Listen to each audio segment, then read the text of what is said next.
porque mais uma vez a tua graça se renova, Senhor, nos concedendo um dia na tua presença. Ó Deus, pelo teu Santo Espírito, recebemos a multidão de imperfeições que ainda nos inundam e rogamos que o Senhor nos aperfeiçoe, Senhor. Rogamos que o Senhor nos ajude nesse processo, Senhor, de santificação por nós tão desejado, mas ao mesmo tempo tão difícil, Senhor. Pois é quando tentamos com toda a nossa força fazer o bem, que vemos o tamanho da força que existe em nós, tentando nos impedir e mais ainda nos motivando a fazer o mal que não desejávamos mais fazer. Mas acreditamos, Senhor, que o Espírito que o Senhor nos concedeu é mais poderoso. É nessa confiança, Senhor, que acreditamos que estamos aqui não pelo acaso, mas pela tua mão poderosa, Senhor, que tem nos conduzido para amor, para mais perto de ti. Ó Deus, eu oro pela vida de cada irmão e irmã aqui nessa noite. Eu oro, Deus, para que o Senhor nos ajude a ver, a ouvir, porque as percepções humanas nos impedem. Mas o teu Santo Espírito, que habita em nós, ajuda nos conceder, Senhor, desse privilégio. Oramos, Senhor, por essa comunidade de Cosme de Farias. Muito mais, Senhor, andamos, percebemos a realidade, Senhor, das tuas profecias em relação à proximidade da tua volta, como o mundo estaria. E é isso que nós enxergamos, Senhor. Mas acreditamos que o Senhor tem os teus eleitos, que assim como nós fomos alcançados, outros também serão pela pregação do teu santíssimo e poderoso Evangelho. Ajuda-nos, Senhor, a te servir de maneira digna, de maneira plena, Senhor.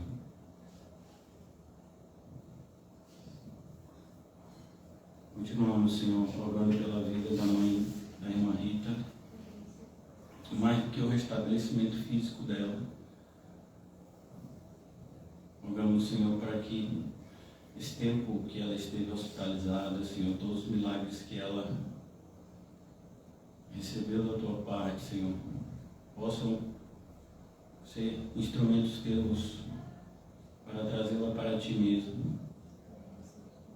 Oramos pela alma dela, Senhor, para que ela seja alcançada, regenerada, Senhor, pois o nosso corpo pode viver muitos anos, mas o que são esses anos aqui na terra comparado ao que viveremos depois aqui, Senhor? Por isso oramos por ela. Estendemos essa oração, Senhor, a cada ente querido nosso que ainda não te conhece. Pois se nascemos na família que nascemos, foi assim que o Senhor nos colocou, para que sendo luz, iluminássemos. Ó Deus, tem compaixão dos nossos e os alcança. Na noite de hoje, Senhor, que possamos estar atentos a tudo quanto o Senhor nos disser e diligentemente possamos pôr em prática cada direcionamento teu, na certeza que a tua vontade é infinitamente melhor do que a nossa e que te obedecer só resultará em alegria para a nossa alma. Ó Deus, que possamos enxergar essas coisas tão simples, mas ao mesmo tempo tão difíceis de serem assimiladas por um coração como o nosso, que apesar de regenerado,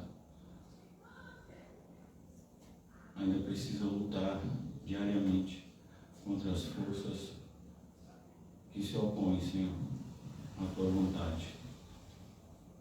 Ajuda-nos, Senhor, pois conhecemos que o teu poder é infinito. Ajuda-nos, Senhor, que seja sabido de todos que somos teus filhos e que o Senhor é o nosso Deus e Pai. Em nome de Jesus, amém e graças a Deus. Amém, Jesus. Amém, irmãos? Vamos acabar com a ansiedade antes que ela acabe com a gente. Hoje, a nossa tentativa é de concluirmos essa passagem, por mais que a gente brinque um pouco, eu particularmente, né? Da gente concluí-la, mas é imperativo que a gente saia desses estudos diferente. Que todo esse conhecimento que foi acumulado, todo esse conhecimento que nos foi dado, gere transformação, pelo menos na nossa percepção de enxergar as coisas. Uma vez que nós enxergamos as coisas diferentes, nós também vamos sentir diferente e vamos viver diferente. Então, quando nós olhamos para Mateus capítulo 6, vemos o Senhor Jesus falar de maneira clara da inutilidade e da falta de sabedoria quando nós nos entregamos a preocupações não somente que não nos competem, mas preocupações mais ainda que nós não temos qualquer ingerência sobre elas. A nossa preocupação não vai afetar o resultado, pelo contrário, a nossa preocupação só nos afeta. Então aqui no capítulo 6 de Mateus, eu vou fazer a leitura do versículo de número 27, quando Jesus diz: qual de vós, por ansioso que esteja, pode acrescentar um côvado ao curso dessa vida? E eu não sei se vocês se atentaram, todos que estão aqui, de alguma forma foram impactados pelo trânsito da cidade. Então, quando a gente tem a oportunidade de andar, seja de ônibus, seja de carro, seja de bicicleta, de pé, a gente percebe como as pessoas sempre estão com pressa. Mas se você para e pergunta para essas pessoas por que elas estão com pressa, talvez a gente fique perplexo, porque a maioria das pessoas não sabem por que estão com pressa. Algumas podem estar de fato com pressa por estarem atrasadas por algum compromisso, mas não é a maioria. A maioria tem pressa porque o mundo impõe essa pressa. Às vezes você sai de casa, né, as pessoas prudentes, vocês são prudentes, eu vejo. Você tem um trabalho às 7 da manhã, você sai às 5:30 da manhã, você sabe que você vai chegar muito provavelmente meia hora antes, né? Você vai chegar às 6:30, o trabalho só começa às 7, mas de alguma forma o seu coração está angustiado. Você desce do ônibus e você acelera o passo.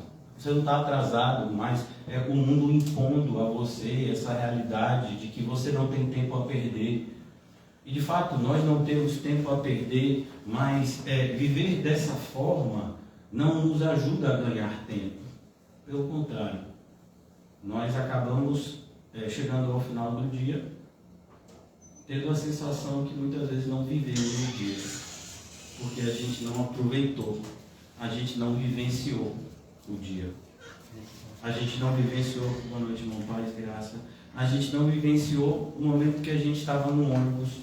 A gente não vivenciou o momento que a gente estava no ponto do ônibus antes de pegar o ônibus. A gente não vivenciou o momento que a gente desceu do ônibus, o percurso que foi feito de pé. A gente não vivenciou esses momentos porque cada vez que a gente estava vivendo esse momento, nossa cabeça estava no depois. Então, eu estou em casa ainda, eu estou preocupado, será que eu vou pegar o ônibus, será que eu não vou pegar? E nesse percurso que eu estou andando, eu poderia ter evangelizado alguém poderia ter passado na minha frente, necessitando de ouvir a palavra de Deus, mas a minha ansiedade, a minha angústia em cumprir horário, em fazer determinadas coisas, me torna cego para o que está diante de mim. Perceba que a ansiedade, quando nós refletimos na ansiedade de modo espiritual, nós vemos como a ansiedade ela só alegra o diabo. Porque a ansiedade faz, mais do que trazer sofrimento para a gente, faz com que a gente se torne instrumentos inúteis na mão de Deus. Porque o tempo todo nós estamos preocupados com coisas que absolutamente não temos ingerência. E talvez alguém possa até dizer, mas estou preocupado em evangelizar. Sim, mas a sua preocupação em evangelizar ajuda? Se nós estamos de fato desejosos de evangelizar, se nós estamos de fato querendo que pessoas sejam salvas, não é a ansiedade que vai produzir nenhum resultado positivo, é a oração, a comunhão com Deus. Então, quando nós vemos o Senhor Jesus falar nesses termos, aqui do versículo 27, e a gente raciocina, eu quero sempre que você lembre disso, toda vez que você lembrar de mim, mesmo quando eu não estiver mais aqui, você vai lembrar e vai dizer, o pastor sempre disse que a gente tem que pensar, porque isso é algo que os evangélicos têm perdido o senso de pensar, de refletir. Parece que a gente só sente as coisas. Eu sinto que isso é de Deus, eu sinto que... E na Bíblia a gente nunca vê esse tipo de terminologia, esse tipo de termo, esse tipo de expressão. Você não vê Abraão assim, falando, eu sinto que Deus quer que eu vá para Canaã. Não. Deus fala com Abraão e Abraão sabe para onde tem que ir. Ele sabe como ele tem que ir. Então, nós como cristãos precisamos entender de uma vez por todas que não podemos viver entregues a um tipo de sentimentalismo. Quem vive dessa forma são as pessoas que têm religiões que não são capazes de religarem ela a Deus. E o termo religião, por isso que tem tantas religiões no mundo, é uma tentativa do mundo, é uma tentativa do homem que sabe que está afastado do seu Criador, tentar se reconectar com Ele.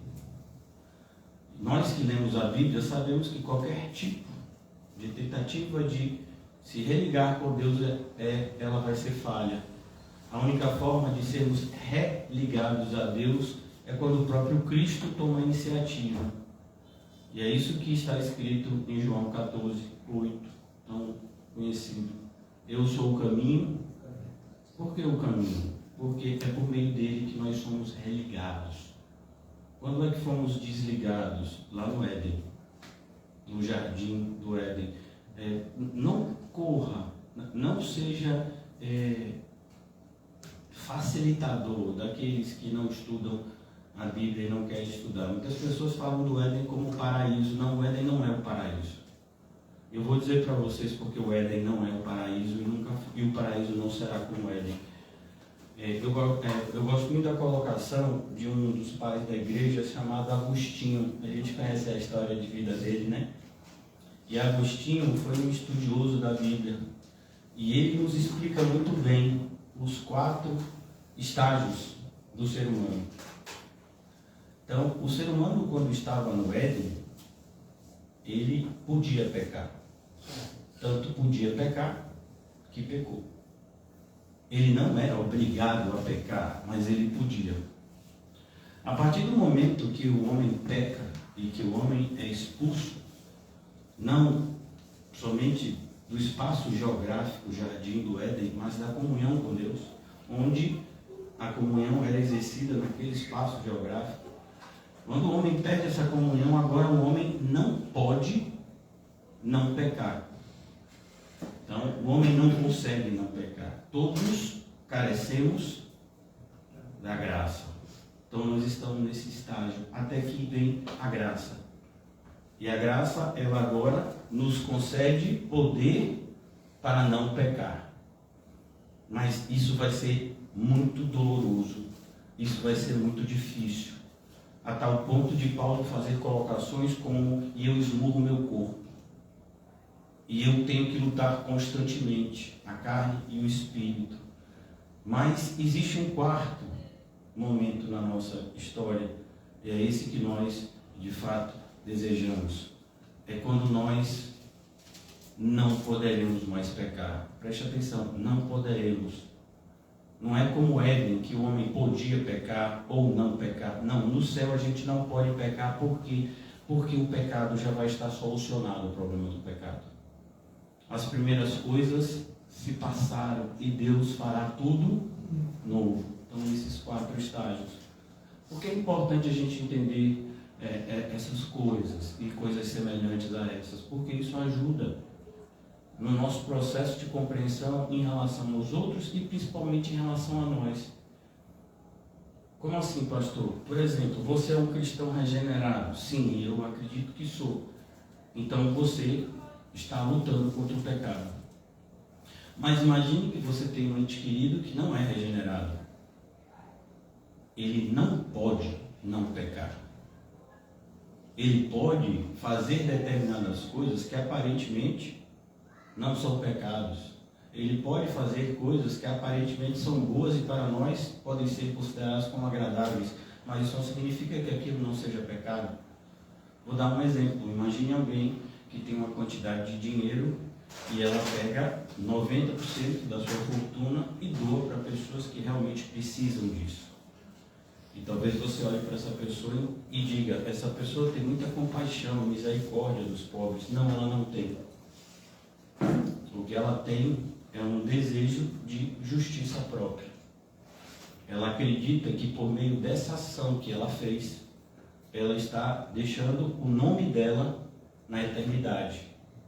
Ela está dando exemplos para que pessoas a sigam, independentemente da existência ou não de Deus, independentemente do sacrifício vicário de Cristo ou não. E tudo isso é visto por Deus como trapos imundos. A maioria dos evangélicos aplaudiria o que Jesus reprovaria, porque não sabem diferenciar uma virtude moral de uma virtude cristã. Então, quando nós olhamos para o problema da ansiedade, é preciso que a gente separe a questão da ansiedade do ponto de vista fisiológico, do ponto de vista humano, do ponto de vista da psicologia, da psiquiatria que existe, e a ansiedade do ponto de vista espiritual. Por que é preciso a gente separar essas duas coisas? Porque a ansiedade espiritual é muito mais difícil de ser combatida. A ansiedade física você combate muitas vezes com remédios, você combate com psicanálise, você combate com exercício físico, com determinadas terapias, mas a ansiedade espiritual, aí só com o Espírito Santo, só com comunhão com Deus. Não sei se vocês estão entendendo. Então Jesus está falando, e nós já vimos aqui, que apesar de um grande grupo estar seguindo Jesus, ele se dirige aos seus discípulos.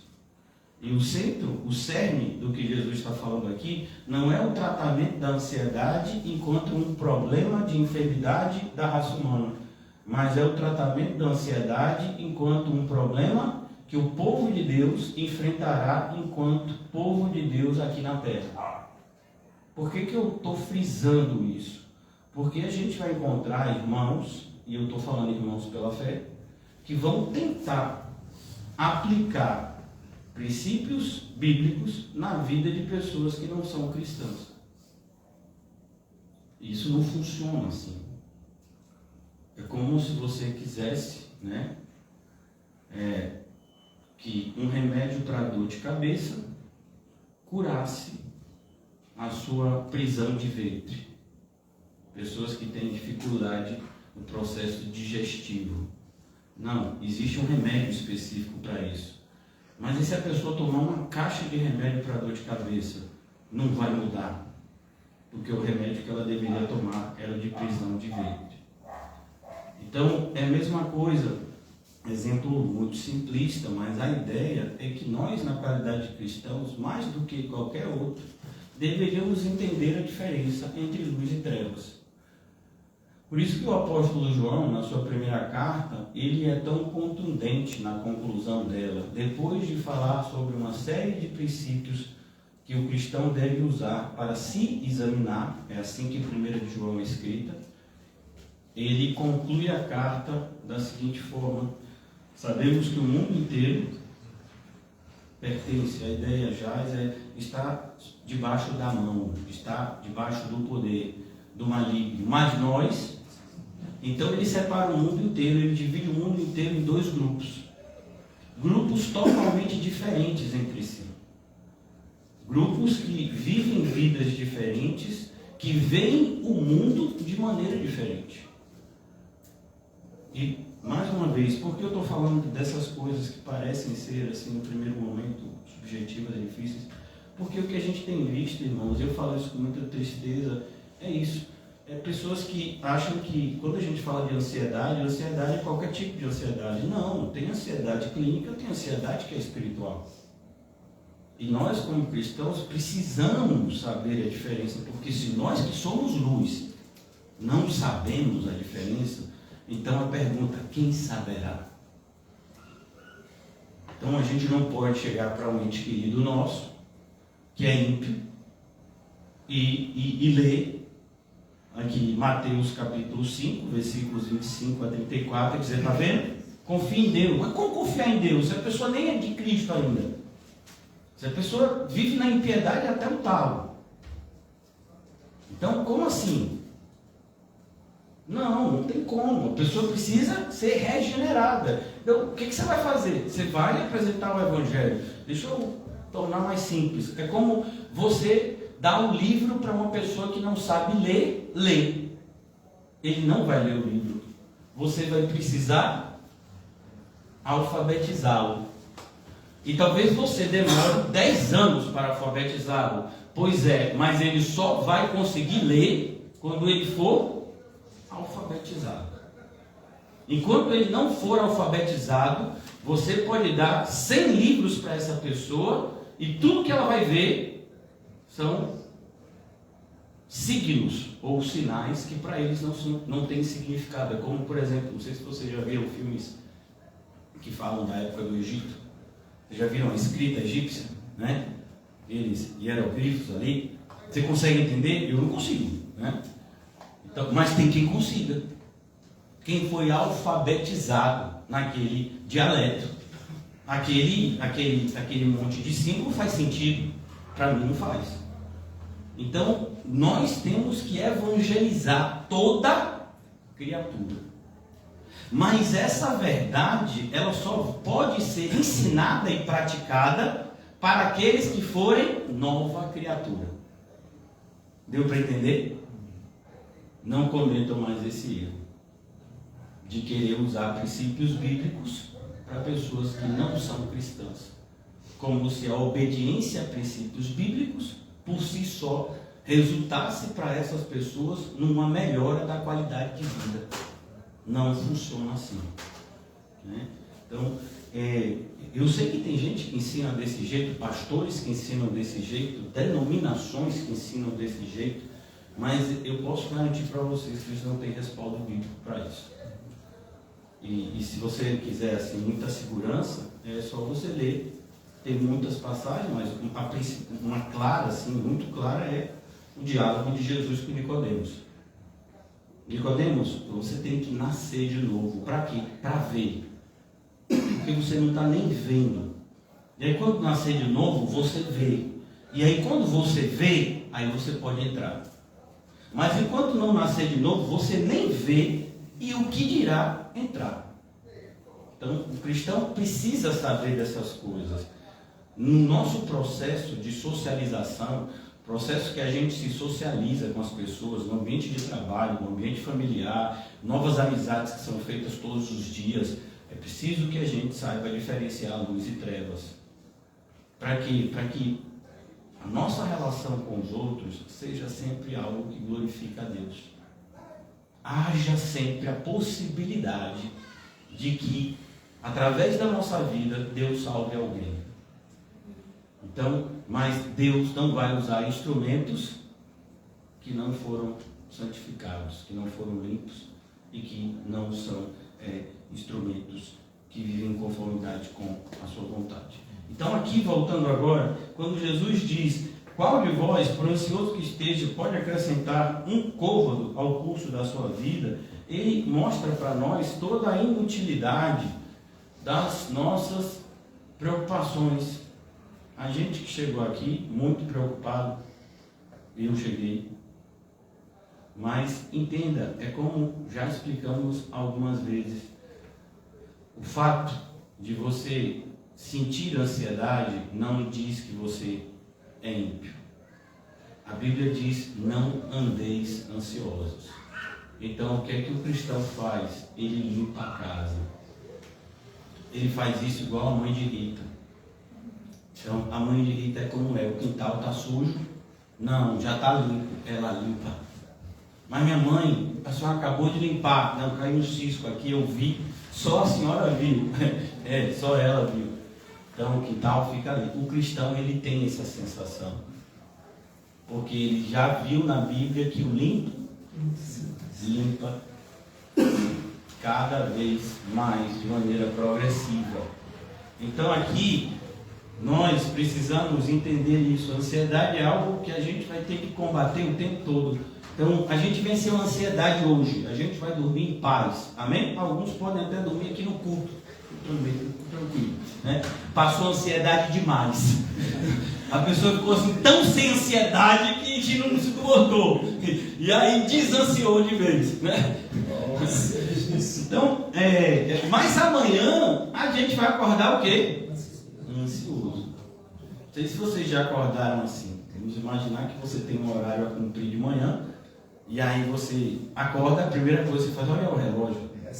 Por quê? Porque você fica preocupado se você não perdeu o horário. Será que o despertador não tocou e eu não vi? Né? Então, isso já é um processo que começa de manhã.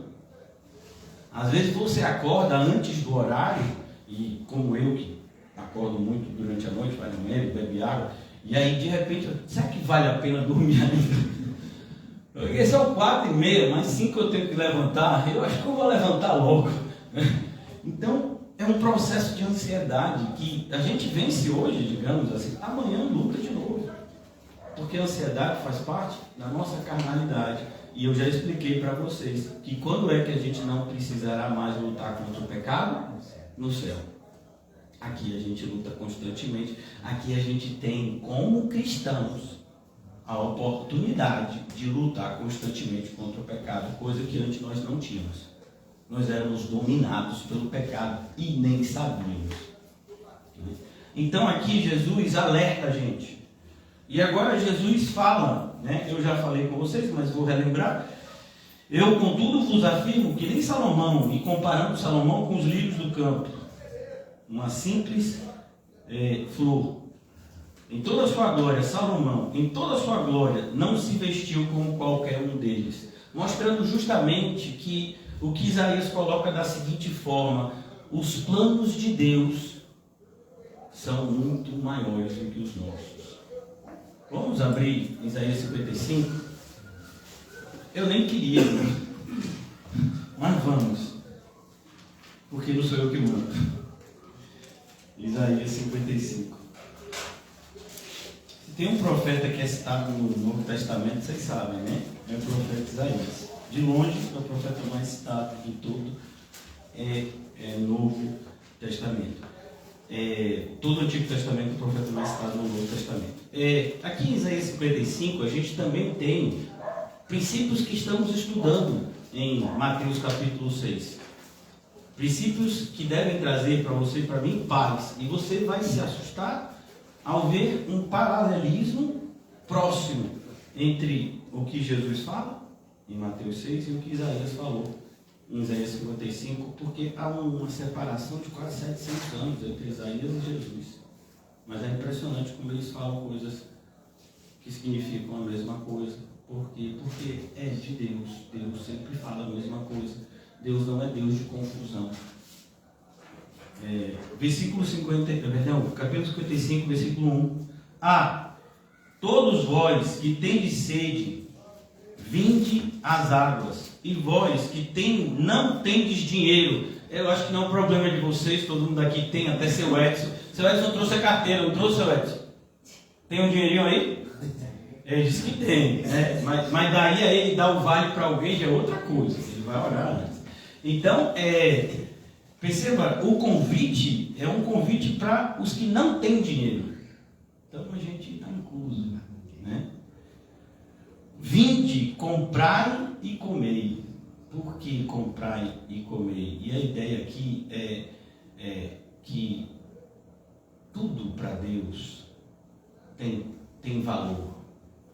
Então, o que eu estou querendo explicar é que muitas pessoas chegam à conclusão de que a graça é algo barato porque elas não entendem o preço que foi pago na cruz.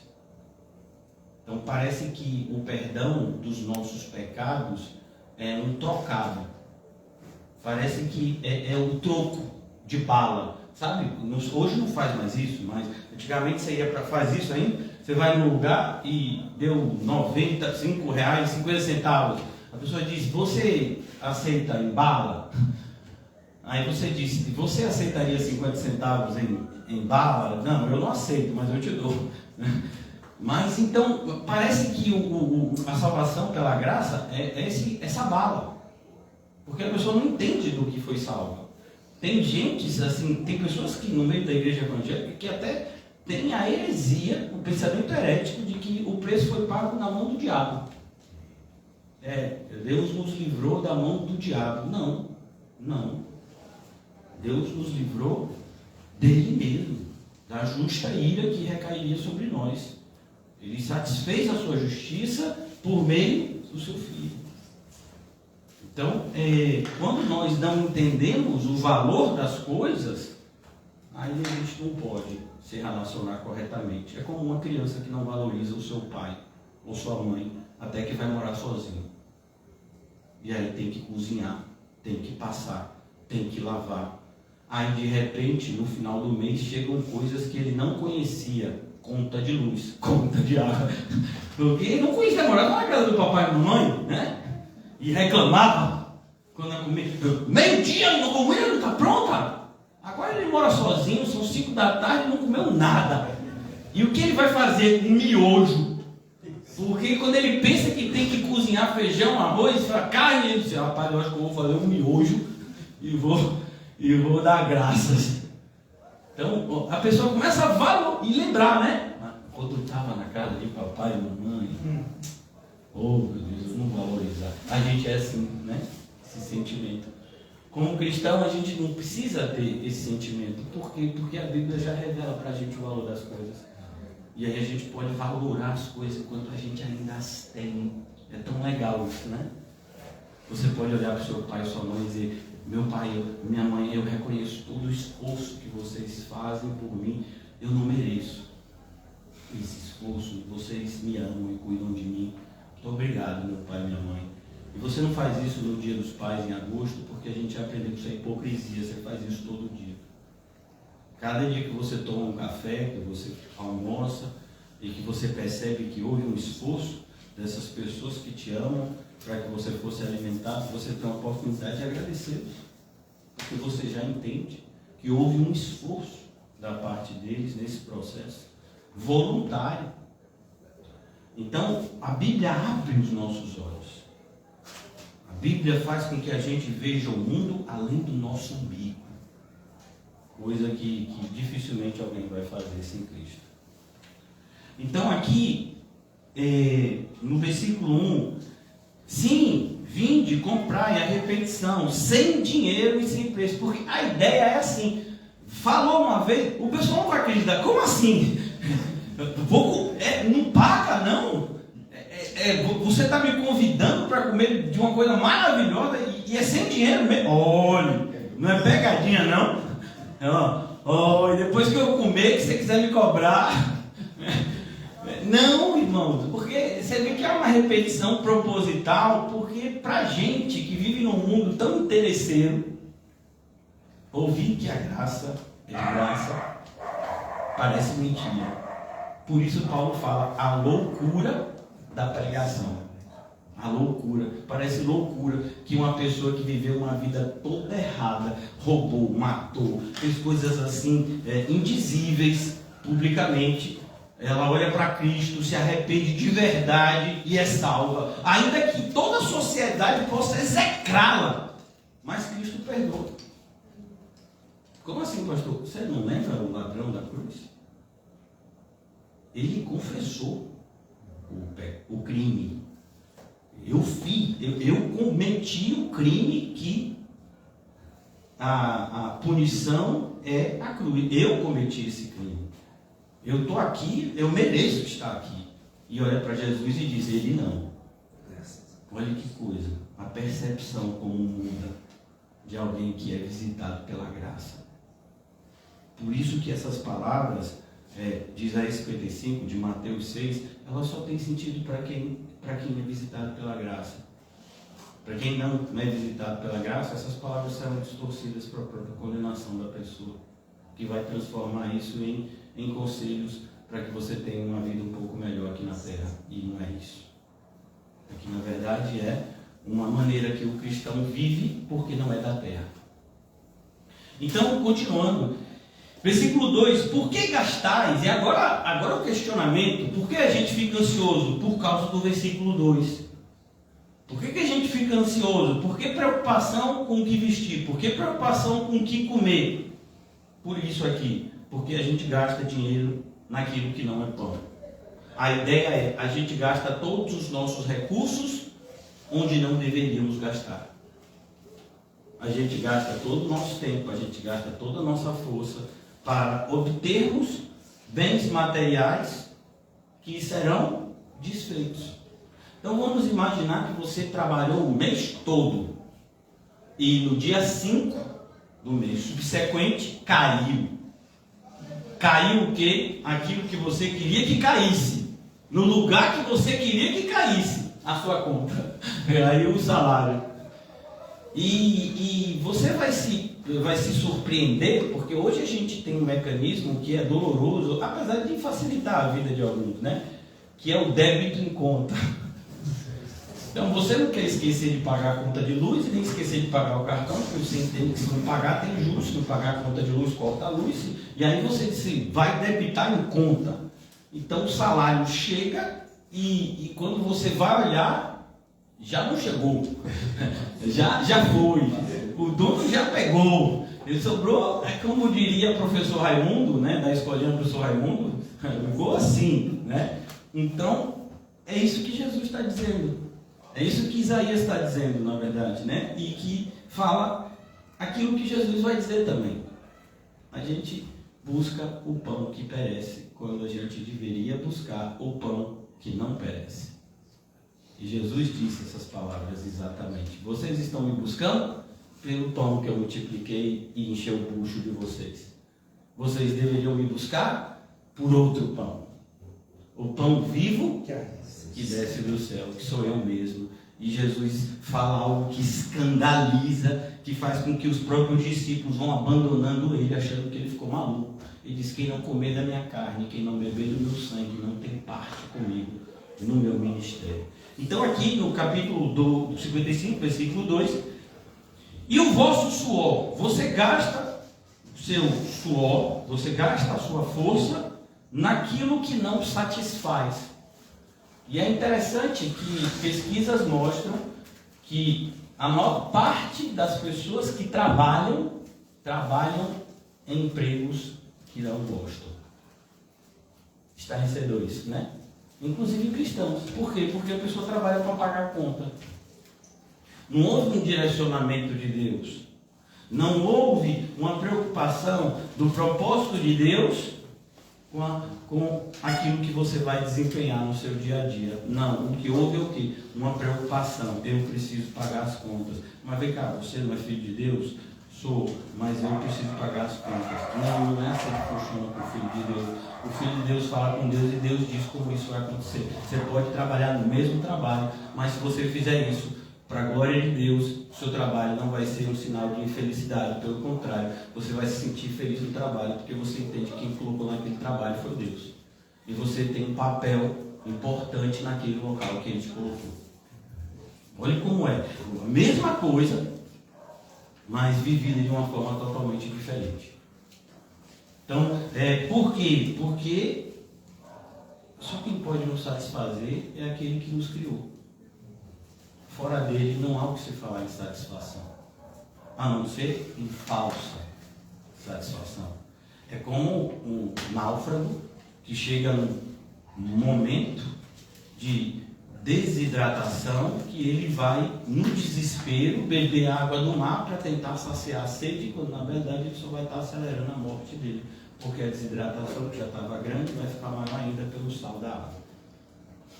Então as pessoas muitas vezes fazem isso, elas se auto-sabotam. Ouvi-me atentamente, comei o que é bom, e vos deleitarei com finos manjares. Inclinai os ouvidos e vinde a mim. Ouvi a vossa alma, ouvi, e a vossa alma viverá. O que Jesus diz? Eu vim para que tenham vida e vida em abundância. Olhe como eles se completam. Versículo 3 ainda. Porque convosco farei uma aliança perpétua, que consiste nas fiéis misericórdias prometidas a Davi. Não é isso que Jesus fala? No momento da ceia? Uma nova aliança é feita no meu sangue. Versículo 4.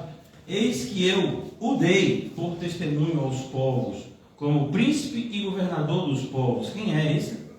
Jesus. Eis que chamarás a uma nação que não conheces, e uma nação que nunca te conheceu correrá para junto de ti. Está falando de quem? Da igreja.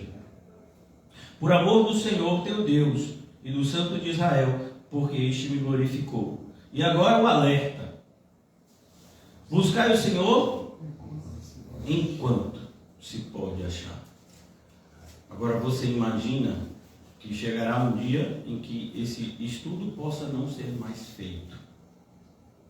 E uma pessoa no desespero bata nessa porta. É segunda. É 7h30. Por que o estudo não começou? E alguém passa e diz, não tem mais o estudo. Mas eu estava tão necessitado de ouvir uma palavra de Deus nesta noite.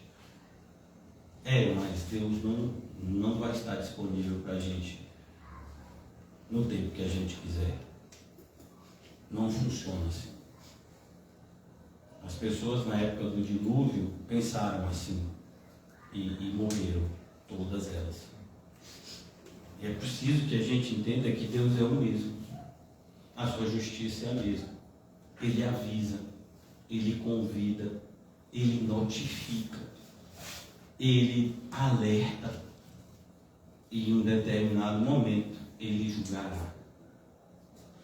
Então aqui Isaías fala de Jesus. Invocai-o enquanto está perto. Perceba, enquanto. E a gente vê esse princípio assim de maneira tão cristalina na parábola das 10 virgens. Enquanto está perto. Elas tiveram muito tempo para adquirir azeite. Elas tiveram tanto tempo para adquirir azeite que elas dormiram. Leia a parábola e você vai ver que as 10 dormiram. E elas foram acordadas com o som da marcha, né, que via precedendo o noivo. Olha, o noivo está chegando, o noivo está chegando. E aí elas se atentaram. E o azeite da gente acabou. Às 5, né?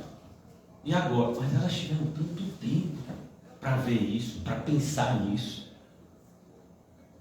A gente é assim com a nossa vida espiritual.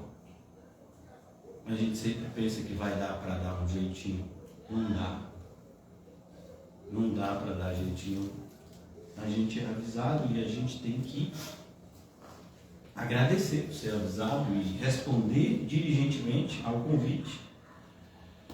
Versículo 7.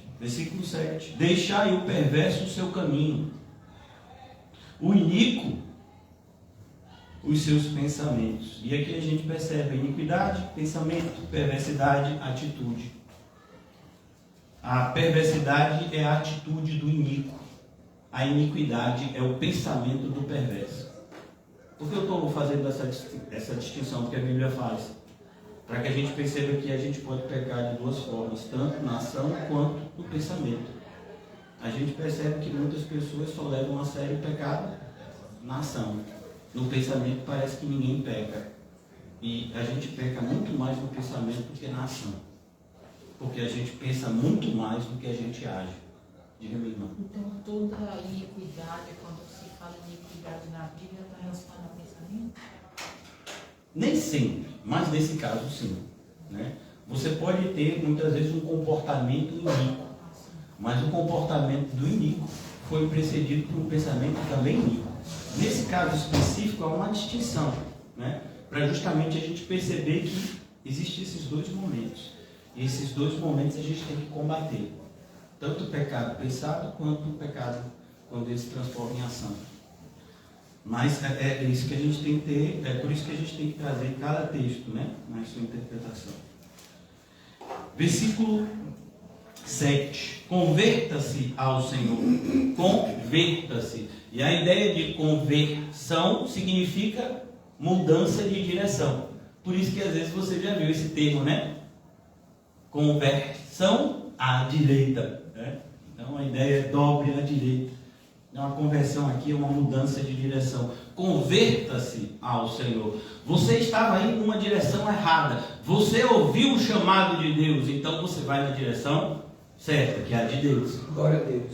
Converta-se ao Senhor, que se compadecerá de ti. Volte-se para o nosso Deus. E é interessante isso, porque você só pode falar de Deus se Ele é o seu Deus. É interessante que algumas pessoas podem até dizer assim, olha, tem um estudo lá em Cosme de Farias, acontece lá, toda segunda, 7h30, e aí você fala para alguém vir, e a pessoa pergunta, e você vai? Não, eu não, mas vai ter lá, se você quiser vir, procure Calmon. Procure Calmon. E você vai, e por que você não vai? Eu tenho mais o que fazer. Aí a pessoa vai dizer, eu também tenho, então ninguém vai, eu também não vou. Olha o tipo, né, de cristianismo hoje, né? A pessoa diz, não, fulano, vá lá no estudo de Cosme de Farias, segunda-feira. E você vai falar, não, eu tenho mais o que fazer na segunda-feira. Né? Eu fui na igreja no domingo, como se alguém que foi no domingo não pudesse na segunda, porque é só um dia, e olhe lá. Ainda mais os domingos que o pastor fala que não acaba, né? Ou que o povo está orando para um anjo costurador de boca, né? Porque tá demais agora, né? Mas vamos cá. Volte-se para o Senhor, porque é rico em perdoar. Não é maravilhoso ouvir isso? E o mais triste é a gente dizendo que Deus é do mal. Não, mas esse Deus dos crentes assim é um Deus terrível, que pode lançar a pessoa no inferno. Aí eu pergunto, é verdade, mas que pode lançar uma pessoa boa no inferno? Não, bom assim ninguém é. Sim, e se não é bom, tinha que ir para onde? Não sei, os católicos sabem que tem um lugar chamado purgatório e vem para lá. Não tem esse lugar. Deus, ele tem sempre o caminho correto. As consequências de quem segue o caminho correto. Eu até coloquei um texto hoje na mídia social falando sobre isso, né? Só tem esses dois caminhos, por mais que a gente seja influenciado pelo mundo que a gente vive, dizendo que tem um monte de caminhos a se seguir, né? Não, só tem dois. E assim, só tem dois para o crente. Porque para quem não é crente, é só um. Eu já expliquei como é só um. Porque não tem como ele escolher não pecar. Ele vai escolher entre pecado e pecado. Mas não tem como. Porque ele nem viu a porta estreita. Como ele vai entrar por ela? Então aqui, versículo 8. Porque os meus pensamentos, é onde eu queria chegar. Porque os meus pensamentos não são os vossos pensamentos. Percebe? A gente fica muito ansioso porque a gente pensa que o que vai acontecer na nossa vida é o que a gente pensou. E a repetição é proposital. Então a gente pensa que o que a gente pensou vai acontecer. Mas quantas vezes o que a gente pensou nunca aconteceu? Quantas vezes a gente projetou coisas que nunca se tornaram realidade? Tanto no sentido agradável quanto desagradável. Né? A gente pensou que ia acontecer uma coisa que supostamente acreditávamos que nossa vida seria melhor se essa coisa acontecesse, ela não aconteceu. A gente pensou que aconteceria algo, que a nossa vida acabaria. E não aconteceu e nossa vida não acabou. Então aqui, o que Isaías fala é: os pensamentos de Deus são diferentes. E é importante que a gente entenda por que são diferentes. Porque Deus não é como nós. Uma das consequências da gente perder a comunhão com Deus, da gente ter a necessidade de ter um Deus, é que nessa necessidade de ter um Deus, sem conhecer o verdadeiro Deus, a gente acaba criando um Deus à nossa imagem. Quando na verdade o que aconteceu no Éden, Deus criou o homem e a mulher à sua imagem, mas o homem perdeu a comunhão, perdeu o referencial de Deus. Todo ser criado pela imagem e semelhança de Deus sabe que existe um Deus, mas não sabe que Deus é esse. E nessa ignorância eles acabam criando deuses. Isso é algo até sociológico, porque se você estudar as sociedades do mundo, seja milhares de anos atrás, seja atualmente, você não vai encontrar sociedades que não tenham divindades, não tenham deuses. Porque o homem, ele tem isso no seu interior. Quando alguém nasce lá na maternidade, aquela pessoa, ela sabe que foi um Criador que a fez, ela não é obra do acaso.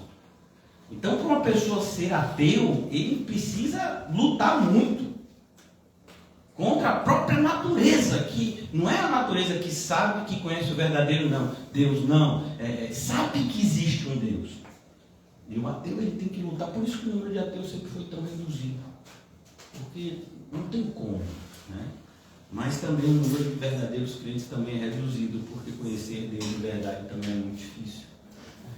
Então aqui, versículo 8, nem os vossos caminhos, olha agora, vossos caminhos, os vossos caminhos não são os meus caminhos, diz o Senhor. Então quantas vezes a gente já traçou caminhos para a gente? Não, amanhã vai ser assim, vai ser tal hora, eu vou almoçar tal hora, eu vou jantar tal hora, eu vou dormir tal hora.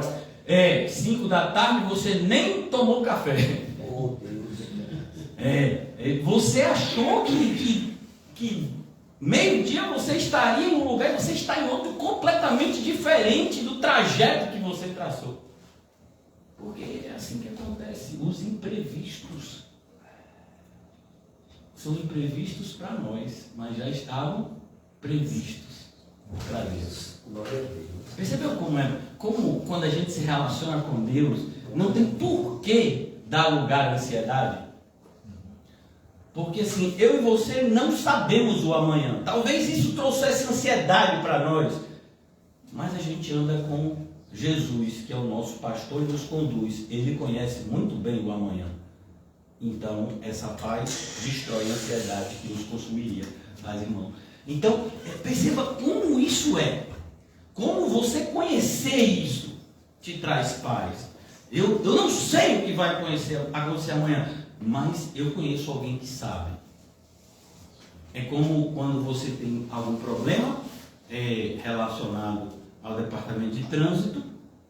Eu não sei como solucionar, mas eu conheço uma pessoa que eu posso conversar. E ele vai me dizer o que está acontecendo, eu não sei explicar. Eu estacionei o carro no lugar proibido há uns anos atrás. E eu voltei para pegar o carro, não estava mais lá, né?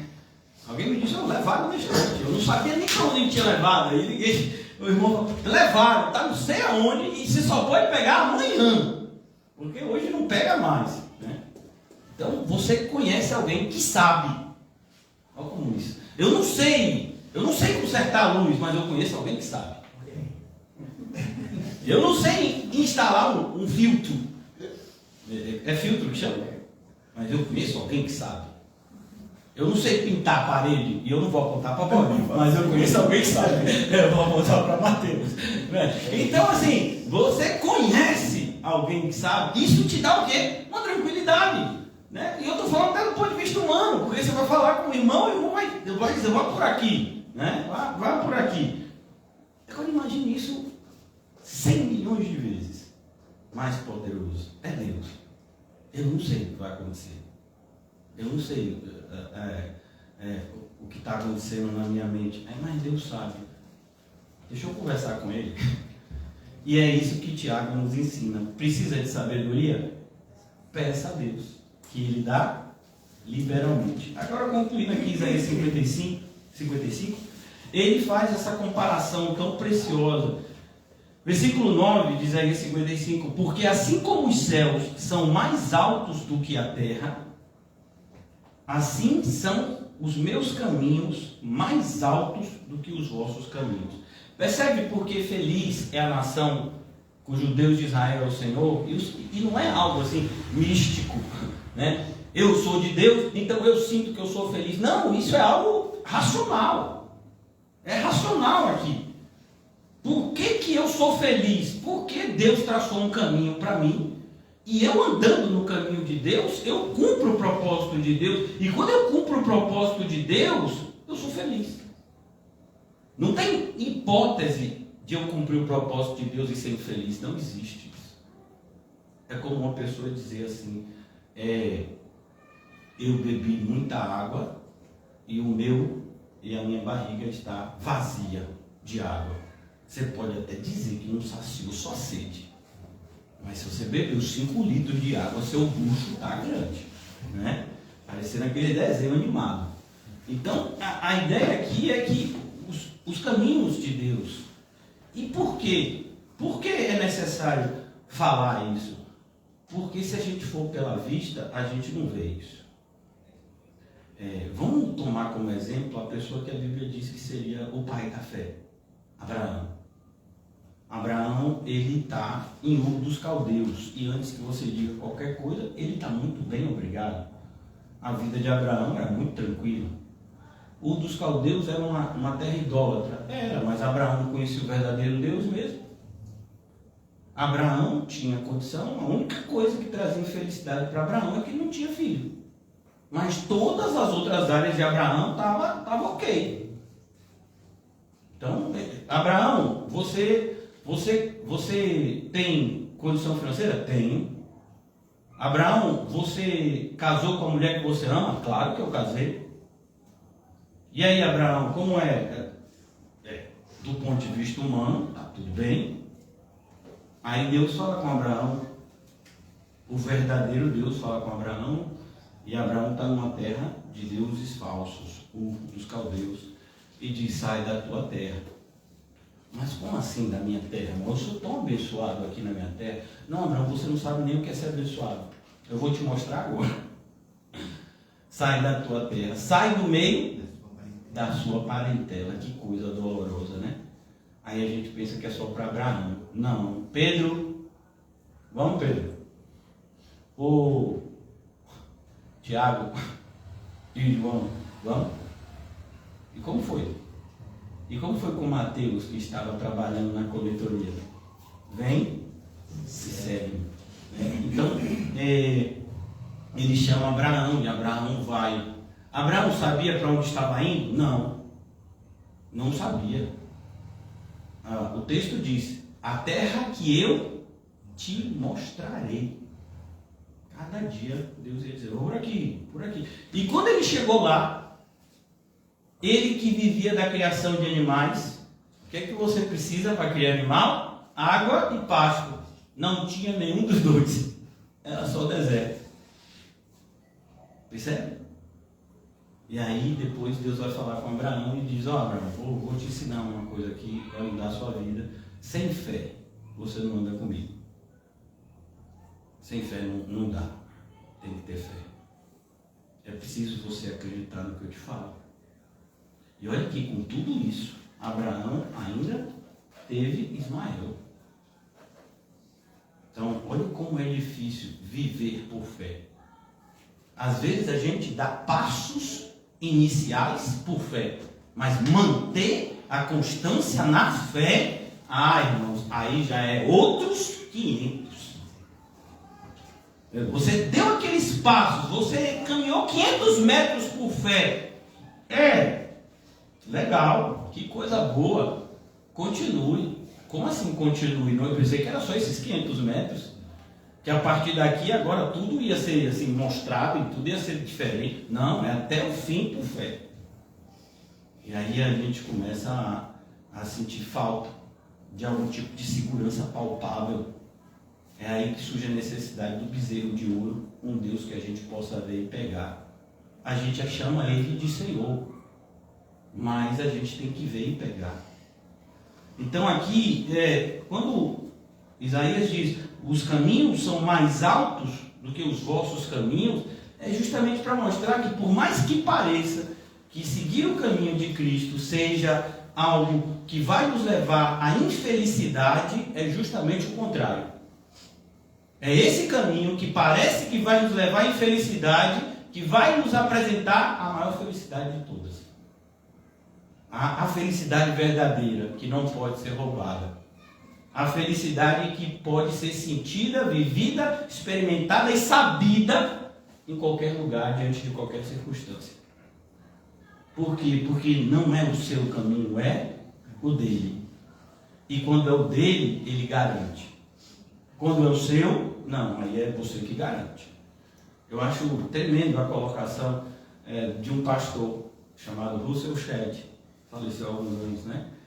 E ele era um pastor que acreditava, como nós acreditamos, que Deus salva, mas sempre esteve diante de pessoas que acreditavam que salvação se perdia.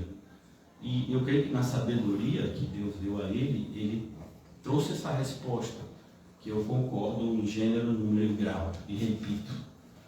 E aí, pastor, salvação se perde? A resposta é, depende de quem salvou. Se você foi salvo por Cristo, então salvação não se perde, porque aí foi Ele que te salvou e Ele não perde nada. Ele é perfeito em tudo que Ele fizer, inclusive na salvação, que Ele salva. Mas se a salvação foi você que se salvou, ou alguém que te salvou, como tem a pessoa que diz, fulano foi salvo por causa do meu joelho, né? Então, se foi essa pessoa que te deu uma joelhada, que te salvou, aí perde, porque os seres humanos são falhos. Quem te salvou foi Cristo? Então não perde. Quem te salvou foi você? Foi alguém? Então perde. Então, é essa a ideia. Os caminhos de Deus. E perceba como isso encaixa, irmãos, tão perfeitamente com o texto que a gente está estudando, que é Mateus 6. Por que não andeis ansiosos com coisa alguma? Porque se você está no caminho de Deus, a vontade de Deus é boa, perfeita e agradável. Por mais que os nossos olhos queiram nos enganar. Por mais que pareça ser motivo de riso. Riso, pastor? Você sabia, ou você que já leu a Bíblia várias vezes, mas vocês que têm tanta familiaridade com a Bíblia, às vezes a gente se esquece de alguns passagens. Então, alguém lembra quando foi ser avisado a Sara que ela ia ter filho? O que foi que ela fez? Ela riu, porque ela não acreditou. Lá no começo, quando ela estava saindo de Ur dos Caldeus, que Deus disse a Abraão, Abraão, você vai ter uma posteridade, e não sei o que. Ela até acreditava. Mas os anos se passaram, veio Ismael, e aí ela já achava que a posteridade ia ser chamada Ismael, ela já não nutria qualquer expectativa que ela seria aquela que iria dar a vida ao portador da promessa, que era Isaac. E aí quando vem e o anjo do Senhor avisar, o ano que vem, nessa época, Sara vai dar à luz a um filho. Mas como assim? A gente é idoso. A gente não está falando de idade de ser avô, ela já tinha idade de ser bisavó. 90 anos ela, Abraão 100. E ela era estéril. E não foi um nascimento, milagroso. Não, foi milagroso no sentido de que ela era estéril, mas a concepção foi uma concepção normal. Eles tiveram um relacionamento de marido e mulher naquela idade e nasceu Isaac. E ela teve uma gestação normal. Uma mulher de 90 anos teve uma gestação normal. Percebe? Parecia que esse era o caminho? Não. parecia que já nem existia mais aquele caminho. Já tinha 24 anos que se aguardava. Já tinha mais de 12 ou 13 anos que Ismael tinha nascido. Não, Sara, a promessa que eu fiz foi com você, mas você que é esposa de Abraão. Agar nunca foi esposa. É você que vai ser. Então, olha o plano de Deus se cumpre. O plano de Deus sempre se cumprirá, independentemente da incredulidade do seu povo. É triste isso, porque quando a gente lê 1 de Coríntios, a gente vê como aquele povo que viu a mão poderosa de Deus libertando eles do Egito, não usufruiu da liberdade, morreu no deserto. Porque não creram. Sem fé é impossível. E às vezes a gente não tem noção do que esse versículo diz. Por que eu falo que não tem noção? Porque o comportamento dos cristãos assim é totalmente uma direção oposta. Sem fé é impossível agradar a Deus. Está escrito isso, não está? Está escrito ou não? Amém. Pronto. Mas então vamos agora analisar o que está escrito. Sem fé é impossível agradar a Deus. Certo? Pronto. Mas nesse versículo só está dito isso? Não. Nesse versículo tem uma ideia muito clara de que sem fé, você que não agrada a Deus, você suscita a ira dele. Porque é isso, não tem meio termo. É como lá em Romanos, Deus amou a Jacó e Esaú.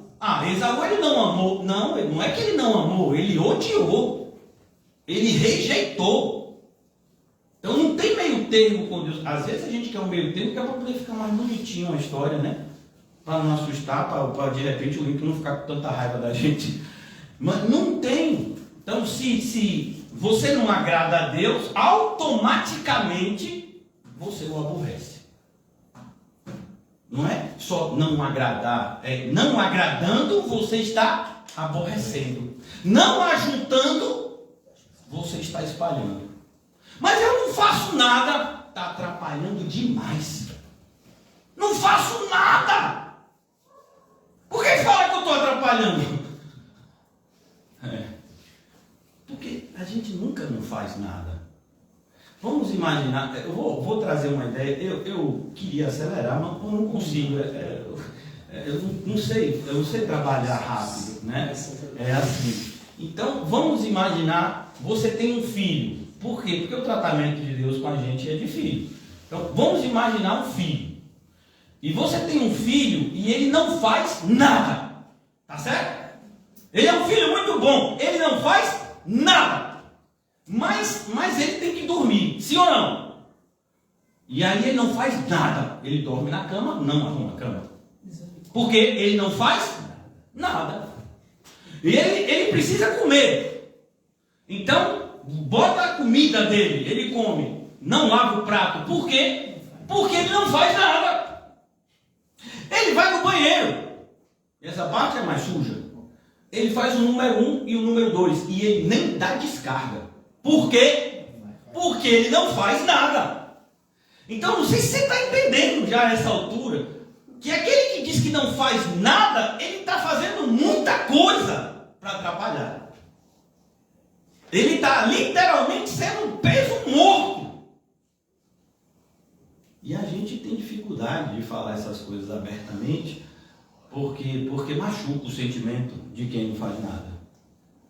Mas é engraçado que a gente não se preocupa que quem não faz nada está machucando Deus. E a gente tem uma parábola que Jesus contou que fala exatamente isso.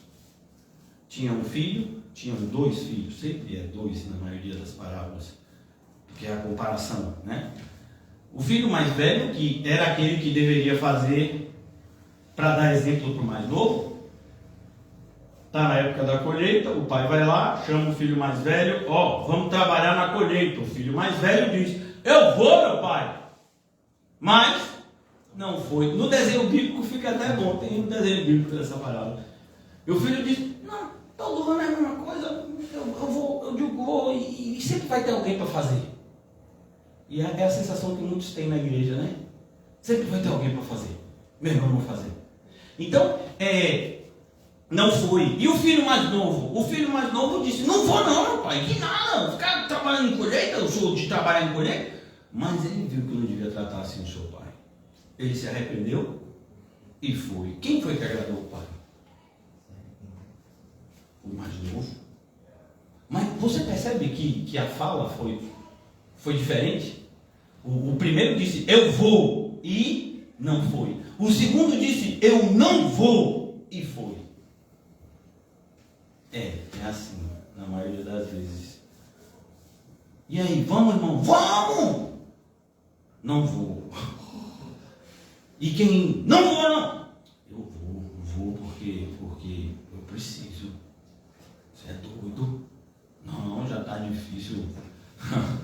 Já está difícil com a comunhão frágil que eu tenho com Deus. Imagine se fragilizar mais ainda. Está repreendido, é agora mesmo. Então, é essa a ideia do texto. Assim como os meus caminhos são mais altos do que os vossos caminhos, e agora, os meus pensamentos, e Deus pensa. Meu irmão, se a gente pensa, é porque Deus pensa.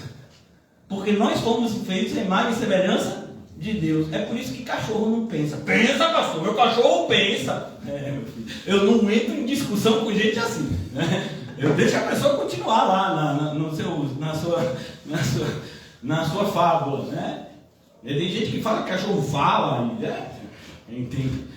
Mas o homem, o ser humano, ele tem esse atributo de poder pensar, porque ele foi feito à imagem e semelhança de Deus. Só que os nossos pensamentos não são como de Deus. Por quê? Porque a gente pecou.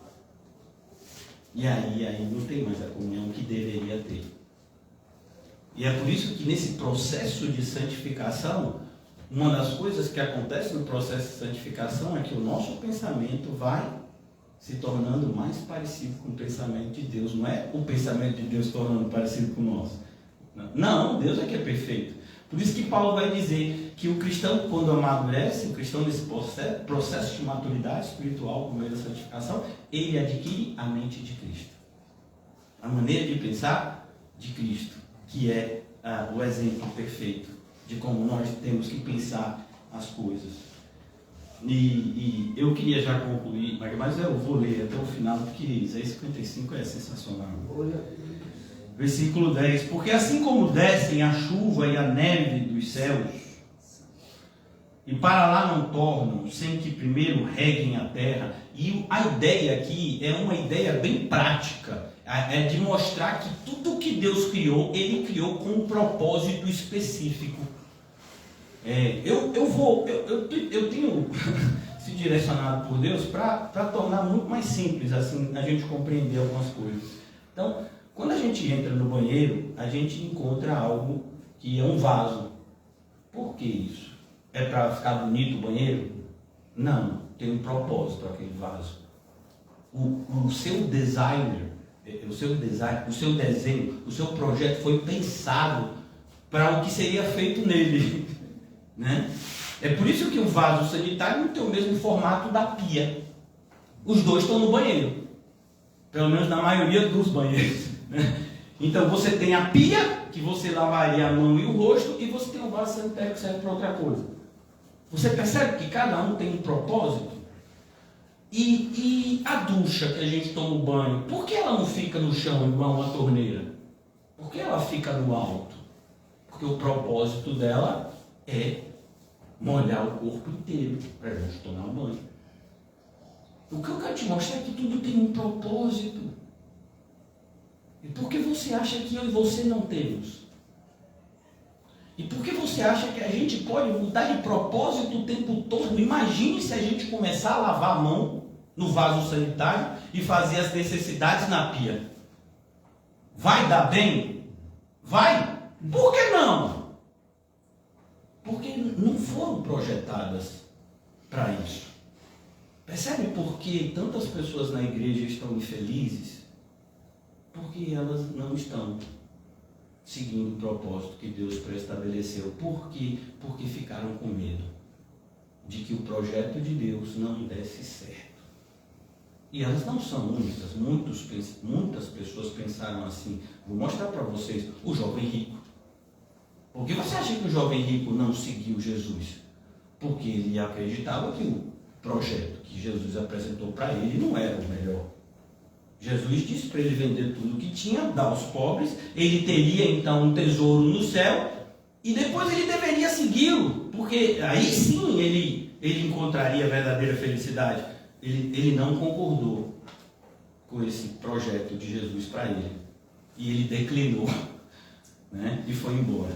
Ainda que ele tenha ido embora triste, isso pouco importa.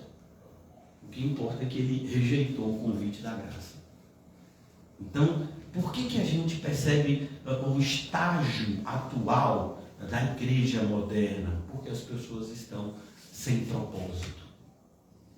E aí saem... Você já viu uma pessoa sem propósito? Ela sai atirando para tudo quanto é lado. Porque vai que dá certo. É aquela pessoa que ela acredita no espiritismo. Mas ela tem uma imagem de santa alguma coisa. Mas ela também ouve uma pregação evangélica. Mas ela também iria facilmente em uma reunião budista. Por quê? Porque vai que alguma dessas coisas dá certo. Então eu indo em mais lugares aumenta a minha chance de acertar. Na fé não funciona assim. Na fé você crê. Se você não crê, não adianta atirar para todos os lados. Não vai acertar. Não vai acertar no certo. Porque a gente nunca vai acertar o alvo atirando para tudo quanto é lado. O alvo, ele é atingido quando a gente ouve a voz e segue. As minhas ovelhas ouvem a minha voz e me seguem. E por que fazem isso? Porque são minhas ovelhas. Propósito. São minhas ovelhas. E têm características de ovelhas. Agem como ovelha. São tratadas como ovelhas. E como ovelhas, tem um pastor que cuide delas. É o propósito das ovelhas. Ser ovelha. Mas e se a ovelha disser, eu sou lobo? Eu vou logo adiantando que essa hipótese não existe. Uma ovelha que se disfarça de lobo não existe. O que existe é lobo que se disfarça de ovelha. Aí existe, né? Então, aqui, para eu poder concluir, irmãos, porque assim como descem a chuva e a neve dos céus, e para lá não tornam, sem que primeiro reguem a terra e a fecundem e a façam brotar, para dar semente ao semeador e pão ao que come. Paulo diz algo muito parecido. Nós fomos alcançados para alcançar, consolados para consolar. Perceba que aquele que é alvo de Cristo, ele se torna também uma flecha nas mãos de Cristo. Então aqui ele diz, versículo 11, assim será a palavra que sair da minha boca. Que palavra é essa? O Evangelho. O Evangelho é o poder de Deus para a salvação de todo aquele que nele crê, seja judeu, seja não judeu. É o Evangelho que salva. Por que eu fiz questão de frisar judeu e não judeu? Porque pessoas que se consideram evangélicas costumam defender, um grupo, defender uma tese de que os judeus teriam uma salvação específica para eles no final, próximo ao retorno de Cristo. Isso não é algo que se defenda no estudo sistemático da Bíblia. Então aqui a Bíblia nos ensina, assim será a palavra que sair da minha boca, não voltará para mim vazia. Há uma interpretação extremamente equivocada por um grupo grande de evangélicos que se eu falei da parte de Deus, as pessoas vão se converter. Não, porque a gente é cheiro de vida para alguns e cheiro de morte para outros. Cumprir o propósito de Deus não significa que todas as pessoas que ouvirem Deus falando por nosso intermédio serão salvas. Não, muitas serão condenadas. Quem foi o pastor de Judas Iscariotes? Jesus. Então Judas teve um pastor ruim, por isso foi condenado? Judas ouviu alguma palavra que não foi assim a que deveria, por isso foi condenado? Quem pastoreou Demas? Paulo. Então você percebe que quando a gente prega o Evangelho, é salvação e condenação. É como em Deuteronômio. Moisés está pregando, está falando da parte de Deus e diz, olha, tem vida, mas também tem morte. Eu queria muito que vocês escolhessem a vida, para que vivessem. Josué vem depois de Moisés, guia o povo por uma quantidade de anos. No final da sua vida, ele diz algo muito parecido. Decidam hoje a quem vocês querem servir, porém eu e a minha casa serviremos ao Senhor. Vê que Moisés e Josué são separados por alguns anos, longos anos.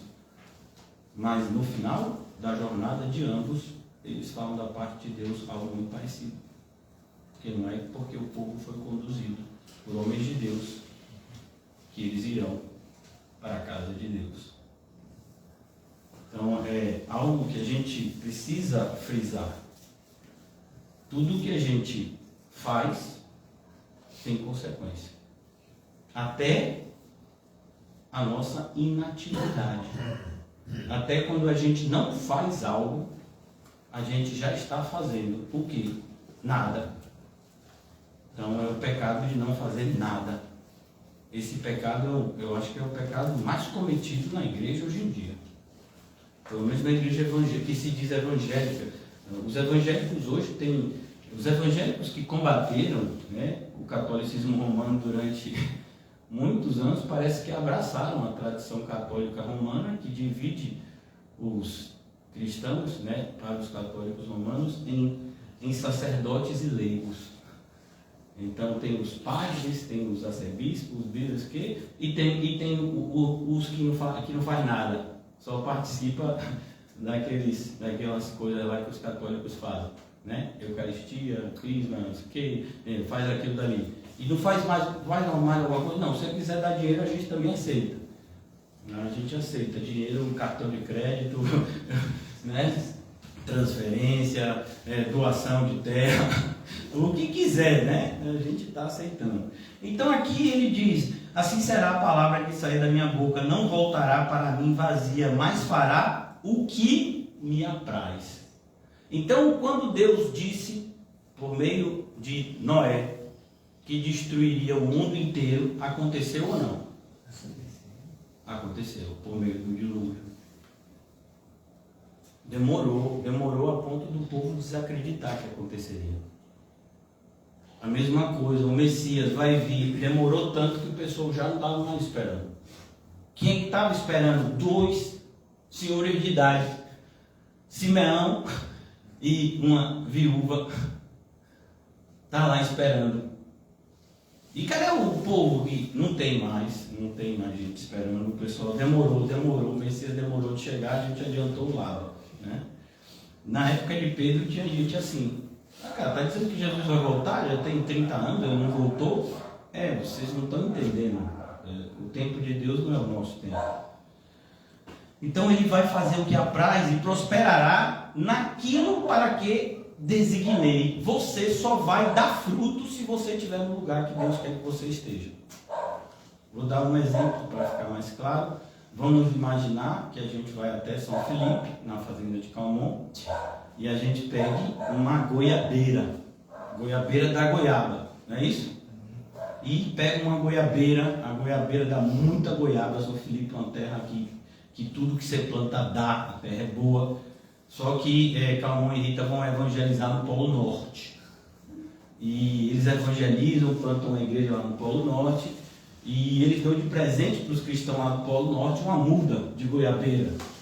E eles então plantam goiabeira no Polo Norte.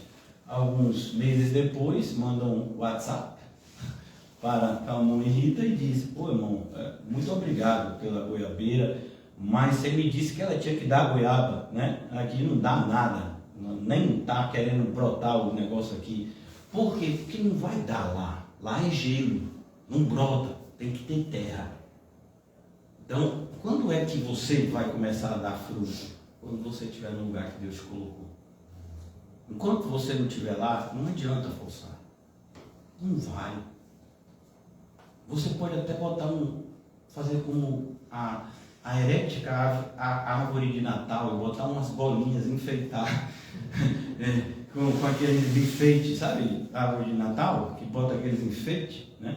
Você pode até virar uma árvore de Natal, pisca-pisca e tudo, mas não tem fruta ali, não vai dar fruto, né? É só a aparência de que é uma coisa bonita, mas não dá nada, porque não está no lugar que deveria. Então aqui está dizendo, prosperará naquilo para que designei. Deus tem os seus desígnios, e não é o seu desígnio que ele tem obrigação de fazer acontecer. Ele não vai fazer isso. Durante muito tempo, irmãos, eu quis cantar como crente. Eu ganhei, só de ganhar, eu ganhei 2 violões. Fui num desses cultos de revelação e disse, Deus usará você muito no louvor. Irmão, já ouvi foi coisa. Eu acreditei. Se for desse jeito, mas não foi desse jeito que a pessoa falou, não. Você prepara, Valdo, tem violão, vai usar. E eu achava máximo aquilo, eu sempre me imaginei cantando, sempre achei cantor, algo assim tão bonito, a pessoa que canta, olhava assim para Davi tocando a harpa, falei, Senhor, acho bonito, acho melhor cantar é bom demais, Senhor. Mas não foi, não deu para mim, não sou cantor. Minha questão é estudar e ensinar a palavra de Deus, né? Cuidar de quem é ovelha. Bode eu não cuido, eu cuido de ovelha. E lobo também não cuido de lobo. E se eu bato no lobo, também não bato. O lobo eu prego, aí o próprio Jesus pega o lobo, né? Então, a gente tem que entender que Deus tem os seus desígnios. Não adianta a gente tentar forçar. Como as pessoas vêm para a igreja, não tem oportunidade de deixar um versículo. Sim, você vai deixar o versículo? Como você deixa o versículo? Por que você abandona o versículo? O que foi que o versículo te fez para você abandoná-lo assim? Cuide do versículo, ame o versículo, guarde no seu coração para não pecar contra Deus, né? Não, pastor, não é desse jeito que eu quero deixar o versículo, né? É como o Spurgeon, uma vez ele conta, né? Uma senhora que mandou várias cartas para ele dizendo que queria louvar a Deus, eu quero louvar a Deus, e na igreja eu quero louvar a Deus. E Spurgeon nunca respondeu, até que a mulher indignada no final do curso pegou ele, cara, o senhor não pode receber minhas cartas? Recebi, li toda, e o senhor nunca me respondeu? Não, é o que mesmo, né? Eu quero louvar a Deus, então cante agora. Não, agora terminou o culto. Sim, então você não quer louvar a Deus, né? Você quer uma plateia. É como as pessoas que dizem, eu quero trabalhar. Aí você dá uma enxada para a pessoa. A pessoa diz, qual é o salário? O senhor não me disse que queria salário. Você falou que queria trabalhar. Trabalho tem muito, né?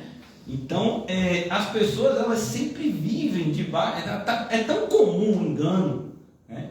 Que a gente já normalizou, né? A mentira. Assim, eu finjo que falo uma coisa, você finge, né, que eu disse essa coisa, e assim, mas eu sei muito bem o que você disse, você sabe muito bem que eu sei que você sabe, e aí fica a hipocrisia de todos. Na igreja não tem mais esse espaço. Pelo menos não na verdadeira igreja, não tem esse espaço. Na verdadeira igreja é o desígnio de Deus que tem que prosperar. Há um desígnio de Deus que tem que prosperar. Versículo 12, e eu já estou me delongando demais, já era para eu ter calado a boca uns 15 minutos. Saireis com alegria e em paz sereis guiados. Porque é importante que você entenda que o que está sendo dito aqui por Isaías vai ser repetido de maneira exaustiva até, né? No Novo Testamento. E Paulo vai chegar a dizer, com todas as letras, que não vos conformeis com este mundo, mas que haja uma renovação do vosso entendimento, para que daí então experimenteis a vontade boa, perfeita e agradável de Deus. Daí então, quando você parar de ter o mundo como referencial. O referencial não é o mundo, o referencial é Deus, é Cristo, é o reino dele. Não é o mundo que é o nosso referencial, não são as coisas do mundo que são referencial. Por isso que Jesus vai dizer, pare de ficar preocupado com pão que apodrece, pare de ficar preocupado com a roupa, porque eu visto o lírio do campo, melhor do que Salomão se vestiu. Pare! O que é isso? É Deus. Não se esqueça de Deus. A gente fala isso e parece que a gente está falando algo assim, sem sentido, mas deixa eu falar algo que vai constranger você como me constrangeu. Quantas vezes você pensou em Deus hoje? Quanto tempo do seu dia você viveu sem nem se ater à existência de Deus? Eu não estou falando a presença de Deus, assim, etiqueando, porque se for isso é maravilhoso. Não, tem momentos que a gente esquece que Deus existe. E a gente que é crente, toma atitudes, fala coisas, deixa de falar determinado, porque a gente nem leva em consideração a existência de Deus. Estou falando nem da presença, da onipresença dele. Eu estou falando da existência de Deus. A gente nem leva. Por isso que faz coisas que fazemos. Então aqui ele diz, saireis com alegria e em paz sereis guiados. Olha a ideia, guiados. Sabe, irmãos, os irmãos que vão louvar já vão chegando aqui, porque hoje eu estou falando, viu? Então vem logo a Deus adiantando. Então, sereis guiados. Olha, irmãos, eu tenho falado, esses últimos encontros, bastante, pelo menos eu acho que é bastante, porque eu creio que seja importante a gente entender as influências que chegam até nós e que a gente nem identifica, porque a gente não recebeu esse tipo de ensino. Ninguém aqui fez faculdade de filosofia, nem eu. Então, a gente nunca estudou a escola do pensamento histórico, Então, a gente não sabe as influências que chegam até nós. Por exemplo, a gente mora num país e nos últimos meses a gente ouviu muito um termo chamado democracia. Quem nunca ouviu esse termo democracia? Só se for surdo. Porque você vê na televisão, na rádio, a gente fala na rua, é democracia! Nem sabe o que é, E de onde é que vem a democracia? Vem da Grécia. A democracia, os gregos lá, milhares de anos antes de Cristo. E a democracia não tinha nada a ver com a de hoje. Porque na democracia grega, escravo não votava, mulher não votava, mas eles entendiam que havia o governo do povo. E a democracia fazia uma oposição ao que se chamava de aristocracia, que era o governo de poucos. A democracia seria o governo da maioria.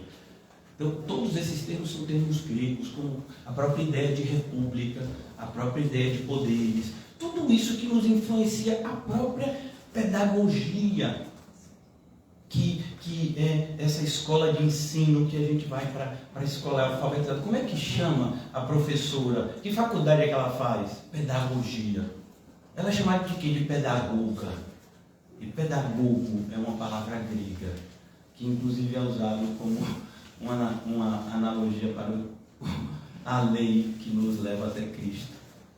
Então, por que eu estou falando dessas coisas? Porque a gente é influenciado todos os dias por um monte de pensamentos e a gente nem sabe disso. E esses argumentos são extremamente sedutores.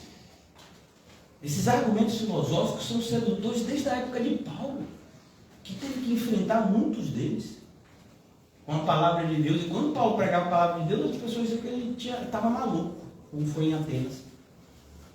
Por quê? Porque eles tinham um referencial desse pensamento sistemático, que é muito próximo do que a gente tem hoje. Imagine, olha a quantidade de tempo, mas é muito próximo do pensamento que a gente tem hoje, a escola de pensamento, que tem como seu referencial principal esses homens, como Platão e Aristóteles.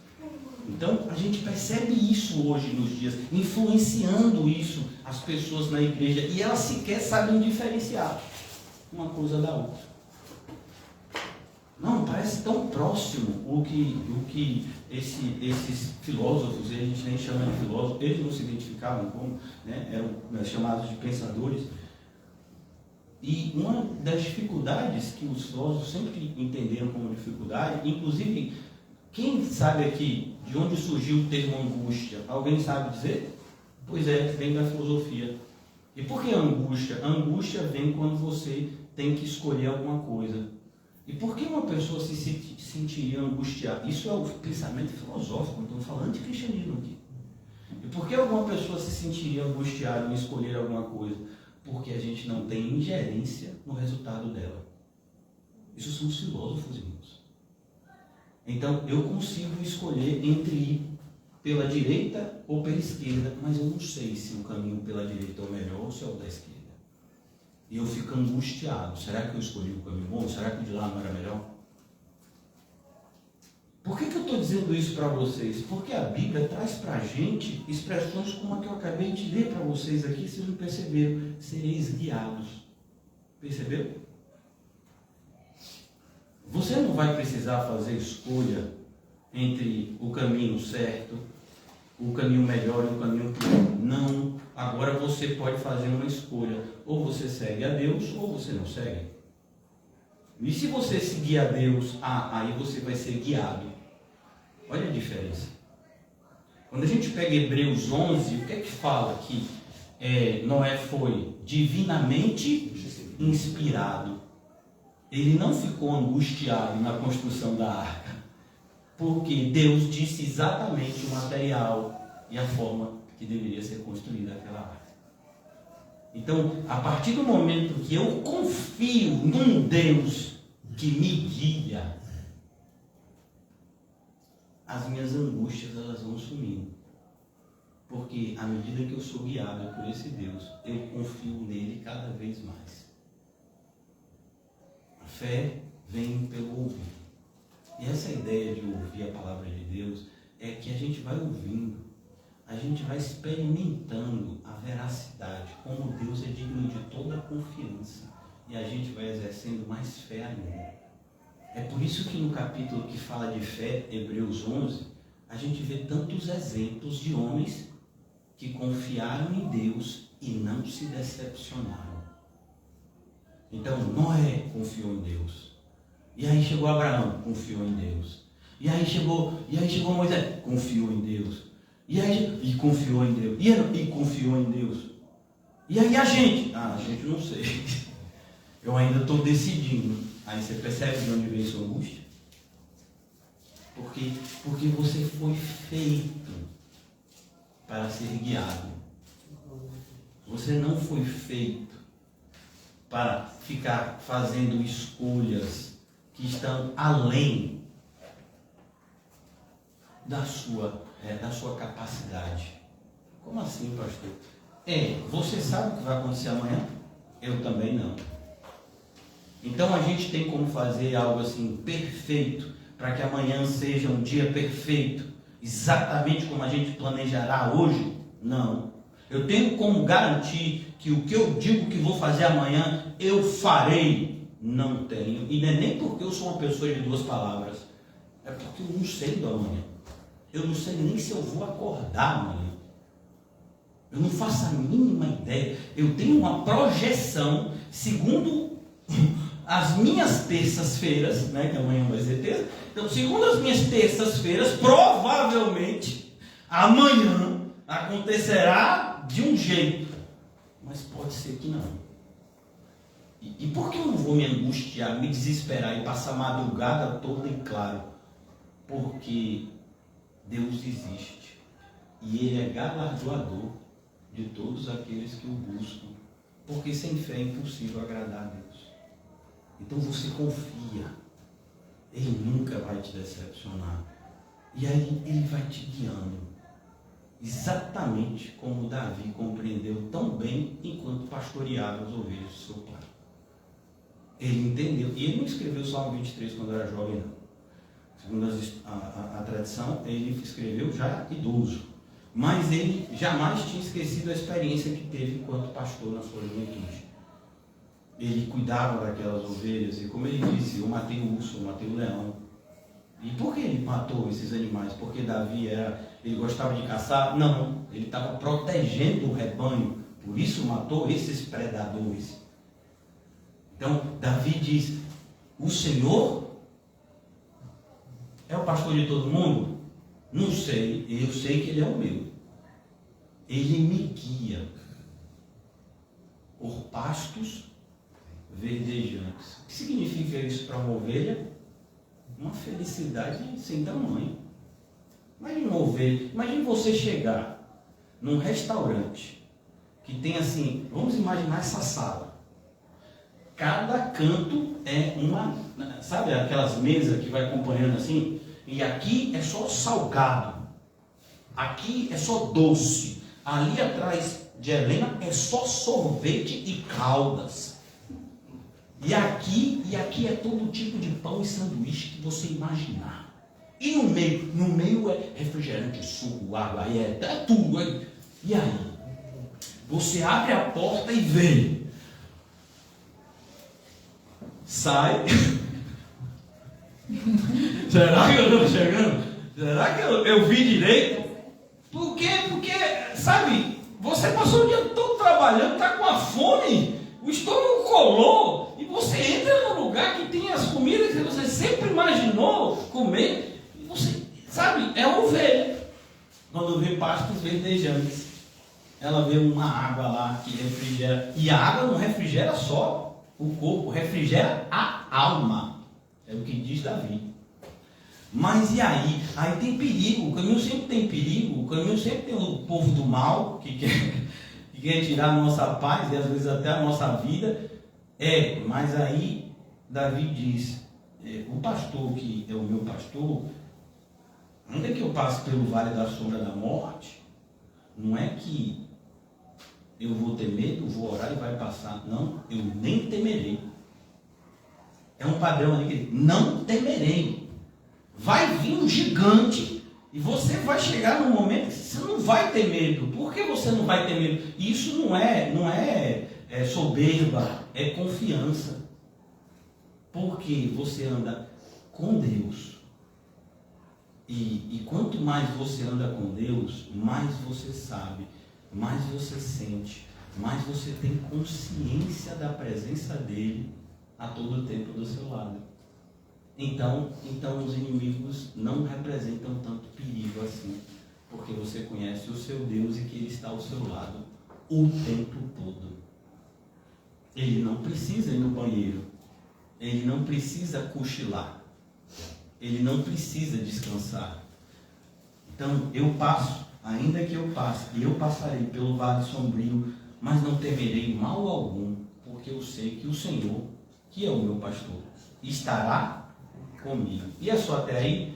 Não, tem mais coisa. E ele conclui assim, certamente, não é talvez, é certamente a bondade e a misericórdia me seguirão. É ele dizendo assim, não, eu não quero bondade, eu não quero bondade, saia do meu lado. A bondade olha para você e diz, não tenho autorização de sair do seu lado. Porque Deus me mandou estar aqui do seu lado. Misericórdia, olha para você. O que ela falou eu estou falando também. Eu só estou aqui que Deus mandou. A bondade e a misericórdia me seguirão todos os dias. E eu habitarei para sempre na casa do meu Deus. Então, eu sou guiado. Eu não sou guiado aleatoriamente, eu não sou guiado em círculos, não, eu sou guiado por um Deus que realiza os seus propósitos em mim, realiza o seu propósito por mim. E aí Paulo, que fala muito melhor, diz, porque dele, por ele e para ele são todas as coisas. Então é assim, irmão, é assim que a ansiedade ela vai sendo combatida. Como eu disse para vocês no começo, a gente não vence a ansiedade desse lado da eternidade. A gente domina ela, para que não sejamos dominados por ela. Ela vai vir, ela vai bater na porta, ela vai querer entrar. Você diz, a ansiedade aqui, não. Já olhou para o meu pastor? Ele está comigo o tempo todo. É por isso que a gente vem. É por isso que nós iremos onde Ele mandar. Faremos o que Ele falar. Não faremos o que ele dizer, o que ele mandar não fazermos. Faremos exatamente como ele mandou. Por quê? Porque ele sabe o que fala. Eu posso falar um monte de coisa que para mim, para você façam sentido e que soem até bonito, mas não posso garantir a veracidade dessas palavras. Mas essas palavras, a veracidade delas, todas estão garantidas, porque foram ditas por Deus. Ele vela pela sua palavra para cumpri-la. Hoje a gente tem ouvido, eu já queria calar a boca, mas hoje a gente tem ouvido mais palestras do que sermões. E por quê? Porque é o gosto do freguês. As pessoas que vão para a igreja, elas não querem ser apacentadas, elas querem ser motivadas. Quando você é apacentado, na maioria das vezes, você tem que mudar a sua rota e adequá-la à rota que Deus pré-estabeleceu. E quando você é motivado, não, aí não. Aí o caminho você já decidiu e a pessoa que palestra, ela só te motiva a seguir um caminho que você mesmo já decidiu que seguiria. Olha a diferença. Por que as pessoas preferem mais palestras do que sermões? Porque você já sabe. As pessoas não querem confiar em Deus, porque confiar em Deus pressupõe fé. E as pessoas não querem exercitar fé. Agora, olha que coisa interessante. Eu já ia concluir, mas vou falar mais um minutinho. Olha que coisa interessante. A gente não quer confiar em Deus, não é isso? Mas a gente deixa dinheiro no banco. Por quê? Porque você confia que quando você tirar, quando você botar o cartão e for sacar o dinheiro que está lá depositado, você confia que aquele estabelecimento bancário, que tem um monte de gente lá de índole duvidosa, vai cumprir a parte de devolver o dinheiro que você depositou lá. E Deus que nos criou? Aí a gente já tem dúvidas. Você acha que isso não eu vou colocar de uma forma compreensível para nós? Você acha que isso não magoa a Deus? Quantas vezes ele já se apresentou no Antigo Testamento, principalmente, como um Deus ofendido pela incredulidade do seu povo? Por um povo que confiava mais nos ímpios do que nele. É a gente. A gente confia mais num dinheiro que está depositado numa instituição bancária com um caráter duvidoso, que só quer lucrar, do que se a gente aplicar os nossos recursos em Deus. A gente acredita que na instituição bancária os nossos recursos estão muito mais bem guardados. Sermos crentes. Sermos todos crentes. Então, perceba como a nossa confiança, irmãos. Como não podemos servir a dois senhores. Como não podemos ambicionar tesouros na terra e no céu ao mesmo tempo. E é por isso que o estágio não é nem o estado. Preste atenção entre a diferença entre estado e estágio. Estado é como água. A água tem o estado gasoso, né? Tem o estado líquido. Estágio não. Estágio é a ideia de que você está caminhando para um fim. Por que é diferente de estado? Porque você já teve já experimentou? Eu já fiz isso. Eu gosto muito de água gelada, vocês não sabem, né?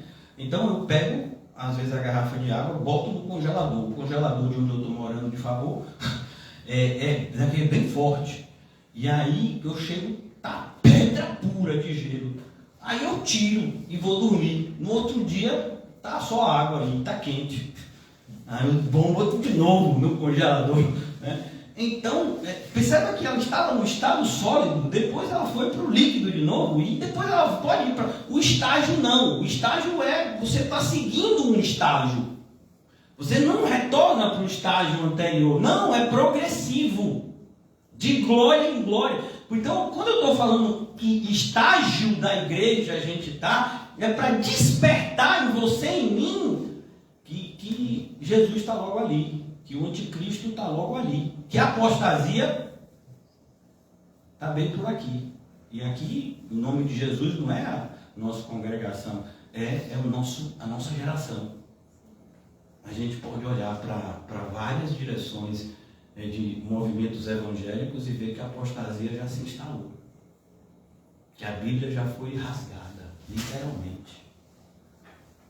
E parece que essas coisas não nos chocam, não nos despertam, sabe? Não nos sacodem. Às vezes a minha percepção é que a gente é como um ímpio. Eu dei um exemplo ontem, eu tenho que calar a boca, mas Senhor, me ajude. Lá no Alto das Pombas tem um tiroteio, todo mundo tira o carro da rua, 2 dias. Depois, no 3º dia, não deve ter mais tiroteio, não, volta de novo a estacionar. E estaciona como se nunca tivesse tido tiroteio. Então, a percepção muitas vezes da pessoa é: ouço uma pregação, a pregação dura, né? A pregação não jogou, a pregação, né? E aí, vou mudar, vou fazer. 2, 3 dias, o estágio está igual? Não, está pior, porque não fica igual. Vocês se lembram do espírito maligno que sai e volta de novo? Não, volta com mais 7. Não volta de novo. Tinha um espírito maligno, voltou de novo, habitou a casa. Não, ele volta com mais 7. Esse é o estágio que a gente está vivendo hoje. Por isso que é tão difícil ser evangélico, ser bíblico, ser cristão na nossa geração. E não se enganem, a tendência é se tornar cada dia mais difícil. O mundo cada dia vai nos atacar com ideias que parecem as melhores, mas são mortíferas. Que o Senhor nos ajude a discernir. Agora o irmão vai louvar. Ele vai fazer uma oração bem sintética, diferente da pregação do pastor.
Osana.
Obrigado, Senhor Jesus. Muito obrigado, Deus. Ó Senhor Deus, só agradecimento, Senhor. Eu não sei se quero acreditar que todos que aqui estão prestou bastante atenção, Senhor, no que o Senhor falou com cada um de nós nessa noite. Eu, em especial, te agradeço, Deus. Te agradeço porque, pensando em algumas coisas e que o Senhor mais uma vez usou o pastor para poder comentar. E então, Senhor, eu te peço perdão. Eu te agradeço porque o Senhor nos ensinou que cada um de nós temos um propósito, Senhor. Isso ficou na minha mente. Se nós dormimos ontem e acordamos hoje, foi um propósito que cada um teve. A questão é, será que nós estamos fazendo a coisa certa? Eu peço a Ti, Senhor, que daqui para frente a gente venha verdadeiramente ouvir a Tua voz e cada passo que nós viemos dar e cada decisão que nós viemos tomar venha ser direcionada por Ti. É motivo de alegria, Senhor, eu sempre digo. Isso aqui não é qualquer encontro, Senhor, porque a Tua presença é real no nosso meio. Eu sempre falava algumas vezes, é que nem papa na boca de criança. Uma ministração tão maravilhosa, Deus, em todas as colocações.